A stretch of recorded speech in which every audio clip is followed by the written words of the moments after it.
ये क्या 56 तरह के व्यंजन सामने रखे हैं। रसगुल्ला, खीर, मालपुआ, छेना पोड़ा, सब कुछ। लेकिन जगन्नाथ जी मुंह फेर कर बैठे हैं और उधर एक बूढ़ी माँ की साधारण खिचड़ी के लिए खुद मंदिर छोड़कर भागे जा रहे हैं। आखिर 56 भोग में ऐसी क्या कमी रह गई? जानने के लिए सुनिए ये अद्भुत कथा। जगन्नाथपुरी के पावन धाम में कर्माबाई नाम की एक वृद्ध महिला रहती थी। उनकी झोपड़ी टूटी फूटी थी, कपड़े पुराने थे, पर हृदय वात्सल्य भाव से भरा हुआ था।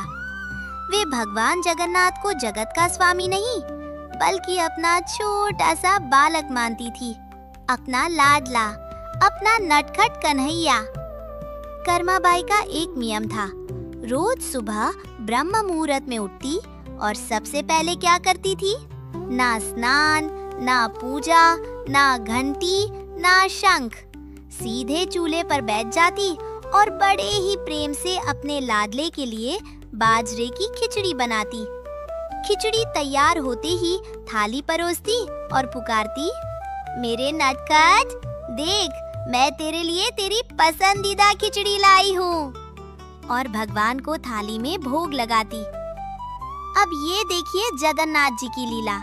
थोड़ी ही देर में भगवान खिचड़ी खा लेते और थाली एकदम साफ हो जाती। चमचम चमकती थाली। कर्माबाई मुस्कुरा देती। आहा, मेरे लाला को बहुत भूख लगी थी। और एक दिन तो ऐसा हुआ कि भगवान जगन्नाथ ने बालक का रूप धारण कर कर्माबाई के घर दरवाजे पर दस्तक दी। माँ, क्या तुम मुझे भी खिचड़ी दे सकती हो? कर्माबाई ने पीछे मुड़कर देखा। एक छोटा सा बालक, बड़े बड़े काले नेत्र, मुस्कुराता हुआ। क्यों नहीं बेटा, आओ बैठो, अपनी खिचड़ी खाओ। और भगवान बालक बनकर बड़े चाव से खिचड़ी खाते। अपनी बाल लीलाओं से कर्माबाई को निहाल कर देते।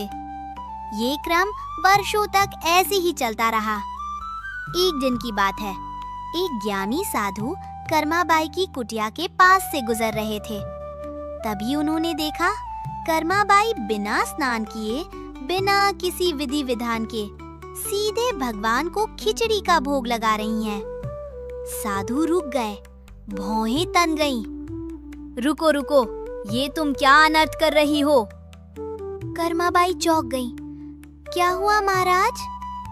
साधु ने डांटते हुए कहा, माई, बिना स्नान किए भगवान को भोग लगाने से पाप लगता है, बहुत बड़ा पाप।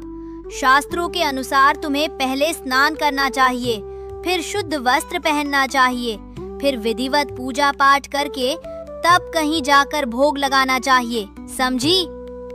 भोली भाली कर्माबाई घबरा गई। उनके हाथ कांपने लगे। हे भगवान, मैं तो अपने ठाकुर जी का अपराध कर रही थी इतने दिनों से। उधर बालक रूप में जगन्नाथ जी दरवाजे पर खड़े इंतजार कर रहे थे। माँ, आज देर हो गई, खिचड़ी कहाँ है? पर कर्माबाई ने दरवाजा नहीं खोला। अगले दिन से कर्माबाई ने साधु के कहे अनुसार करना शुरू कर दिया। सुबह उठी, पहले आंगन से फूल चुने, फिर नदी पर जाकर स्नान किया। लौटी तो तुलसी जी को जल चढ़ाया, फिर घंटा बजाया, फिर मंत्र पढ़े, फिर आरती की, फिर जाकर चूल्हे पर बैठी। इन सब में घंटा बरस समय बीत गया और खिचड़ी बनने में देर हो गई। उधर बाल रूप में भगवान जगन्नाथ कुटिया के बाहर बैठे थे, छोटे छोटे हाथों से पेट पकड़े, भूख से व्याकुल। माँ, माँ, मुझे बहुत भूख लगी है, खिचड़ी कब देगी? लेकिन कर्माबाई तो अभी पूजा में व्यस्त थीं। आखिरकार बहुत देर बाद जब भोग तैयार हुआ तो भगवान ने देखा, अरे मंदिर की कपाट खुलने का समय हो गया, अभी तो भक्त आने वाले हैं।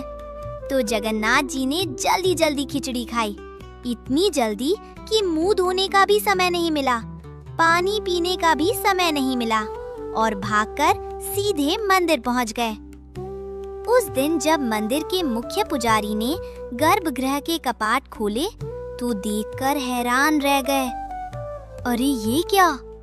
भगवान जगन्नाथ की मूर्ति के मुख पर खिचड़ी के दाने लगे हुए थे। पुजारी सोचने लगे, हमने तो अभी भोग लगाया ही नहीं, फिर प्रभु के मुख पर ये खिचड़ी कहाँ से आई? दूसरे दिन फिर वही हुआ, तीसरे दिन फिर वही। लगातार कई दिनों तक ऐसा ही होता रहा। पुजारी जी समझ गए कि ये प्रभु की कोई लीला है।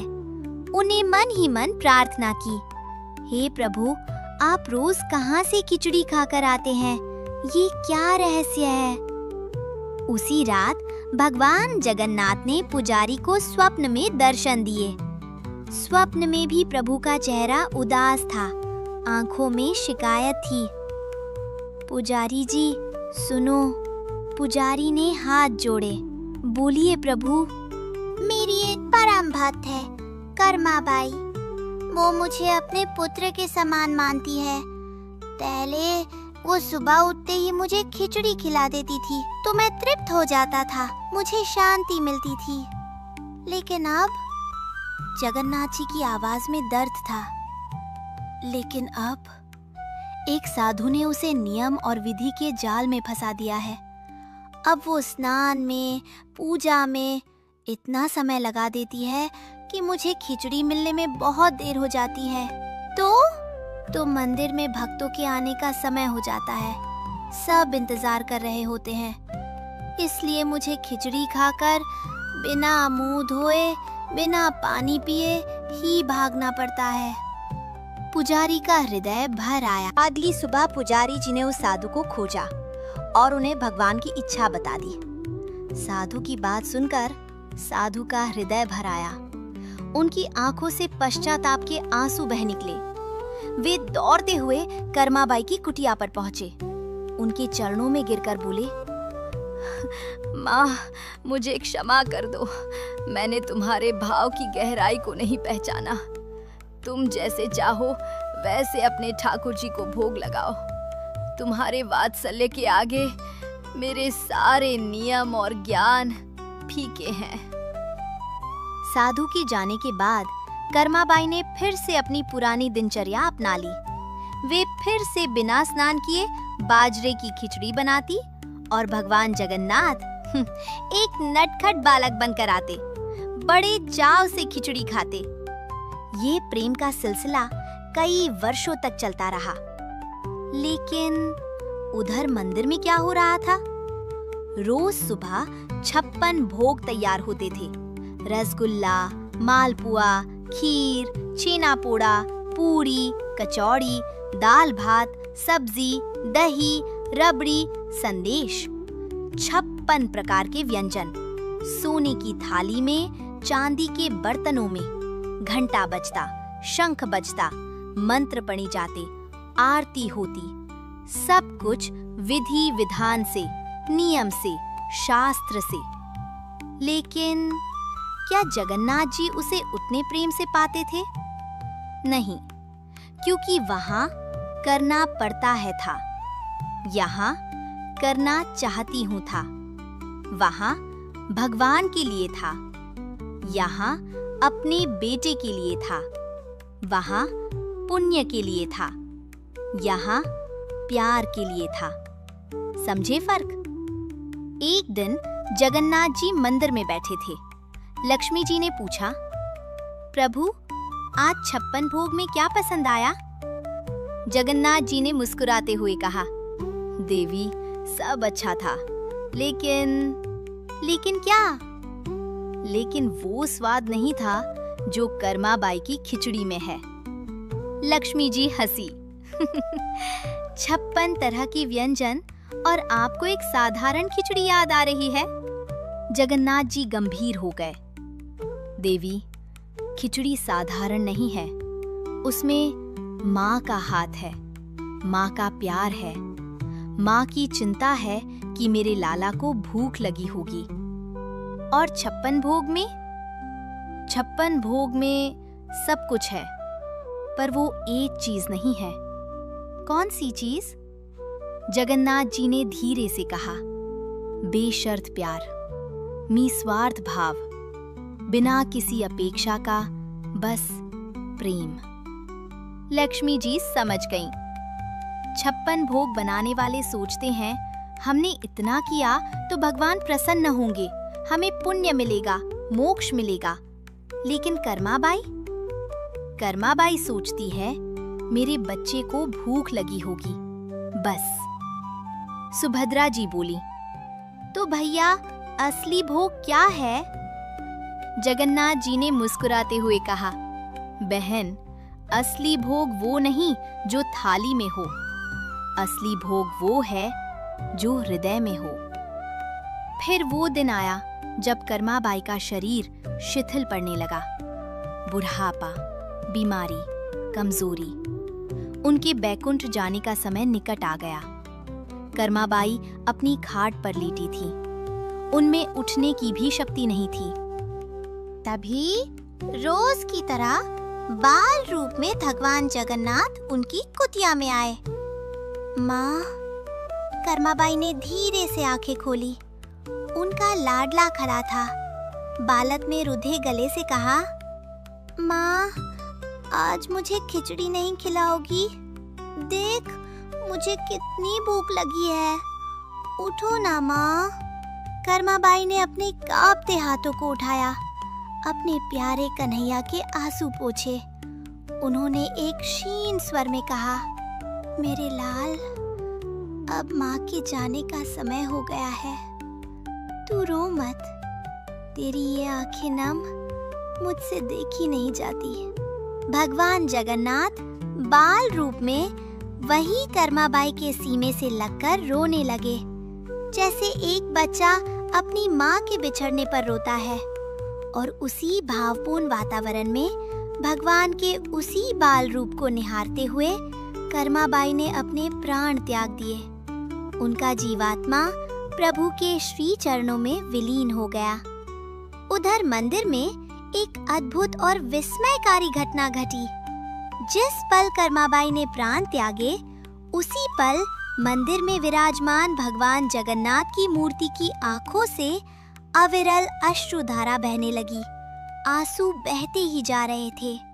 ये चमत्कार देखकर मंदिर के पुजारी घबरा गए। पूरी नगरी के राजा भी आ गए। किसी को समझ नहीं आ रहा था कि आज प्रभु इतना क्यों रो रहे हैं। राजा और पुजारियों ने मिलकर प्रभु की स्तुति की, क्षमा याचना की। तब उसी रात भगवान जगन्नाथ ने राजा के स्वप्न में आकर दर्शन दिए। स्वप्न में भी प्रभु की आंखें नम थीं। उन्होंने राजा से कहा, राजन, आज मेरी माँ कर्माबाई मुझे छोड़कर चली गई। वो जब तक थी मुझे अपने हाथों से खिचड़ी खिलाती थी। आज उसके जाने के बाद मुझे ऐसा लग रहा है जैसे मैं अनाथ हो गया हूँ। जगन्नाथ जी की आवाज कांप रही थी। अब मुझे रोज सुबह उस प्रेम और वात्सल्य से बाजरे की खिचड़ी कौन खिलाएगा? राजा का हृदय ग्लानि और प्रेम से भर गया। अगली सुबह राजा ने मंदिर प्रांगण में सभी पुजारियों और सभासदों को एकत्रित किया। वातावरण में एक अजीब सी उदासी और पवित्रता थी। राजा की आंखों में आंसू थे, कंठ रुंधा हुआ था। उन्होंने कांपते स्वरों में राजसी आदेश जारी करते हुए कहा, आज से जगन्नाथपुरी के विधान बदलेंगे। मेरे प्रभु को अब और इंतजार नहीं करना पड़ेगा। सब चुपचाप सुन रहे थे। राजा ने घोषणा की, आज से भगवान जगन्नाथ को राजसी 56 भोग बाद में लगेंगे। सबसे पहले ब्रह्म मुहूर्त में माँ कर्माबाई की याद में बाजरे की खिचड़ी का भोग लगाया जाएगा। पुजारी बोले, लेकिन राजन, ये तो परंपरा के विरुद्ध है। राजा ने दृढ़ता से कहा, नहीं, ये परंपरा की नींव है। ये भोग मिट्टी की हांडी में बनेगा और उसी भाव से परोसा जाएगा ताकि त्रिभुवन के स्वामी को अपनी माँ कर्माबाई की कमी कभी महसूस ना हो। ये केवल एक राजा का आदेश नहीं था, ये भक्त के प्रति भगवान के प्रेम के आगे नतमस्तक होने का प्रमाण था और तब से आज तक सदियों बाद भी पुरी के मंदिर में ये परंपरा अटूट है। इसे बाल भोग कहा जाता है। 56 भोग से पहले सबसे पहला भोग वही साधारण बाजरे की खिचड़ी, क्योंकि भगवान को व्यंजन नहीं, हृदय चाहिए। दोस्तों, ये कहानी हमें सिखाती है भगवान नियमों के नहीं, केवल भाव के भूखे होते हैं। 56 भोग में सब कुछ था, पर वो एक चीज नहीं थी जो खिचड़ी में थी, बेशर्त प्यार। आज हम सोचते हैं मंदिर में 1000 रुपए का प्रसाद चढ़ाएंगे तो भगवान खुश होंगे, बड़ी आरती करेंगे तो भगवान प्रसन्न होंगे। लेकिन सच तो ये है, भगवान को आपका 1000 रुपए नहीं, आपका एक सच्चा आंसू चाहिए। भगवान को आपकी बड़ी आरती नहीं, आपका एक सच्चा प्रेम चाहिए। ये क्या? जगन्नाथ जी खुद कृष्ण के पीछे दौड़ रहे हैं और कृष्ण हंसते हुए भाग रहे हैं। जानने के लिए सुनिए ये कथा। अरे गजब हो गया! जगन्नाथपुरी के श्री मंदिर में आज कुछ तो अलग हो रहा है। लक्ष्मी जी इधर से उधर भाग रही हैं, सुभद्रा जी हाथ में मोदक की थाली लिए खड़ी है और बलभद्र जी भौचक्के से एक कोने में खड़े हैं। बात क्या है? अरे वो देखो, हमारे जगन्नाथ जी जो हमेशा शांत और गंभीर रहते हैं, आज उनका वो भाव गायब है। वे एकदम मस्ती में हैं, क्योंकि आज उनके सबसे प्यारे मेहमान आए हैं, वृंदावन वाले कन्हैया, साक्षात श्री कृष्ण। हुआ कुछ यूं कि द्वारका में कृष्ण जी का दिन बड़ा भारी भारी बीत रहा था। राजपाट, सभाएं, नियम, अनुशासन सब मिलाकर कन्हैया थोड़े थके थके से हो गए थे। मन हुआ कि कहीं ऐसी जगह जाएं जहां कोई रोक टोक ना हो, कोई नियम ना हो, बस खाओ, खेलो और मस्ती करो। और ऐसे में उन्हें अपने मामा याद आए। जगन्नाथ जी! कृष्ण जी बोले, मामा के यहाँ चलते हैं, वहाँ कोई नहीं टोकेगा। और लो, कन्हैया सीधे जगन्नाथपुरी पहुँच गए। जगन्नाथ जी ने जैसे ही कृष्ण को देखा, उनका चेहरा खिल उठा। बोले, अरे कन्हैया, तुम आ गए, आओ आओ बैठो, क्या खाओगे?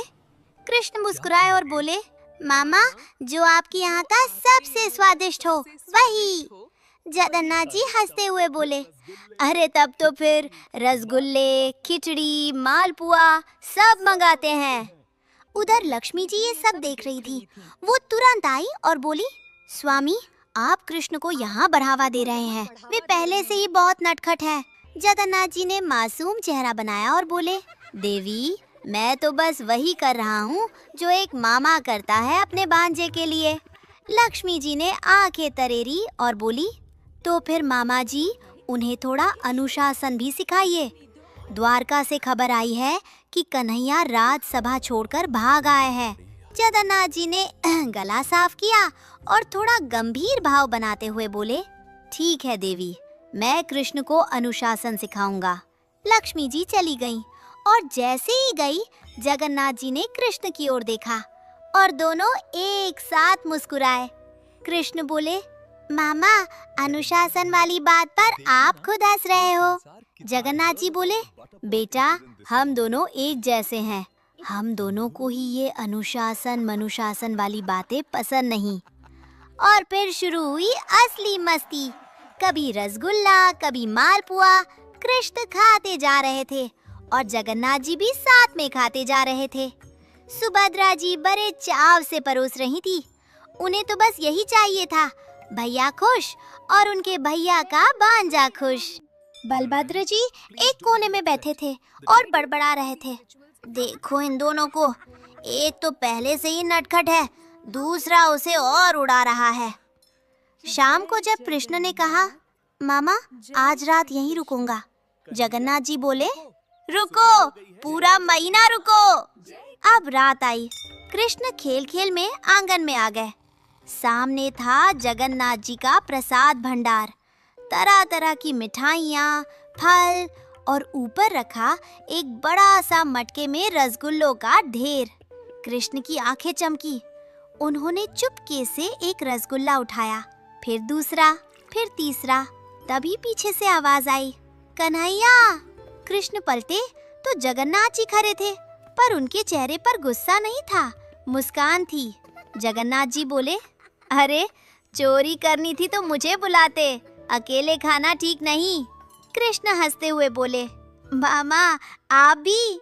जगन्नाथ जी बोले, और क्या, मैं भी चोर हूँ, माखन चुराने वाले का मामा हूँ, तो थोड़ा तो स्वभाव आया ही होगा ना मुझ में भी। और दोनों मिलकर हंसते हुए रसगुल्ले खाने लगे। अगली सुबह लक्ष्मी जी ने आकर देखा, भंडार आधा खाली। उन्होंने जगन्नाथ जी को देखा। जगन्नाथ जी बोले, देवी, कृष्ण को रात में भूख लगी थी। लक्ष्मी जी ने कृष्ण को देखा। कृष्ण ने मासूम चेहरा बनाया और बोले, मामी, रात में नींद नहीं आ रही थी। लक्ष्मी जी समझ गईं, दोनों ने मिलकर खाया है। उन्होंने आंखें बंद की, गहरी सांस ली और बोली, जय हो। एक को अनुशासन सिखाने भेजा था, दोनों मिलकर नटखट हो गए। दिन बीतते गए। एक दोपहर कृष्ण बोले, मामा, आपसे एक बात पूछनी थी। जगन्नाथ जी बोले, पूछो। कृष्ण ने थोड़ा रुक कर कहा, मामा, द्वारका में सब मुझसे बहुत उम्मीदें रखते हैं, कभी कभी बहुत भारी लगता है। जगन्नाथ जी शांत हो गए, थोड़ी देर चुप रहे, फिर बोले, कन्हैया, जानते हो मेरे यहाँ इतने भक्त क्यों आते हैं? कृष्ण ने पूछा, क्यों? जगन्नाथ जी बोले, क्योंकि मैं उनसे कोई उम्मीद नहीं रखता। वो जैसे हैं, मैं उन्हें वैसे ही गले लगा लेता हूँ, टूटे हुए को भी, थके हुए को भी। कृष्ण की आंखें भर आईं। जगन्नाथ जी ने उनके सिर पर हाथ रखा और बोले, बेटा, तुम भगवान हो, ये सच है, पर तुम्हें भी आराम का अधिकार है। यहाँ आओ, खाओ, खेलो, हंसो, फिर जाओ। ये धाम इसीलिए है। कृष्ण मुस्कुराए और बोले, मामा, आपने आज अनुशासन नहीं सिखाया, पर कुछ और सिखा दिया। जगन्नाथ जी बोले, क्या? कृष्ण बोले, ये कि जो थका हो उसे पहले प्रेम चाहिए, अनुशासन बाद में। जगन्नाथ जी ठहाका लगाकर हंसे और बोले, अब तुम मुझे ही उपदेश दोगे? कृष्ण भी हंसे। उस दिन जगन्नाथपुरी के आंगन में दो भगवान साथ बैठे, हंसते रहे, खाते रहे, और शायद यही उस धाम की सबसे बड़ी लीला थी। तो बोलिए, ऐसे मामा कहाँ मिलेंगे जो भांजी को डांटने की जगह खुद उसके साथ रसगुल्ले खाने बैठ जाए। यही तो है जगन्नाथ जी की लीला। यहाँ न कोई नियम है, न कोई शर्त, बस आओ, प्रेम पाओ। अगर ये कथा आपके दिल को छू गई हो तो कमेंट्स में लिखिए, जय जगन्नाथ। और ऐसी ही प्यारी प्यारी कथाओं के लिए चैनल को सब्सक्राइब करना मत भूलिए। जय जगन्नाथ, जय जगन्नाथ, जय जगन्नाथ। अगर आप मुझे और मामा जगन्नाथ की ऐसी ही मजेदार कथाओं में देखना चाहते हैं तो अभी दिव्यालोक स्टोरीज को सब्सक्राइब करें। देर मत करो, मामा इंतजार कर रहे हैं। और हाँ, नीचे कमेंट में जरूर लिखो कि इस बार मामा जीते या कन्हैया। हम दोनों देखेंगे। बेल आइकॉन भी दबा देना ताकि